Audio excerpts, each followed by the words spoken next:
Gjë që se kanë lënë pa e ushtru, deri në fund pa bë presion, pa asnjë diskutim.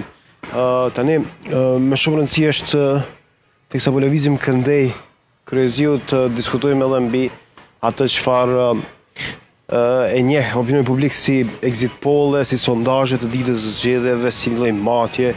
E kjo herën e kaluar ka shkaktuar goxha një lloj debati dhe një lloj përplasje në shoqëri, në politikë, në media, gjithandej.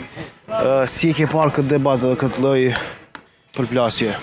Mendoj se normalisht që kompanitë ose organizatat që janë marrë me exit poll, mendoj që nëse mund ta quajmë gabimi i tyre, për mos thënë dështimi, gabimi i tyre besoj unë ka qenë gjatë ditës, ku ka pas rrjedhje ndoshta të informacionit mbi këtë proces, e cila potencialisht për një exit poll profesional nuk duhet të ndodhë.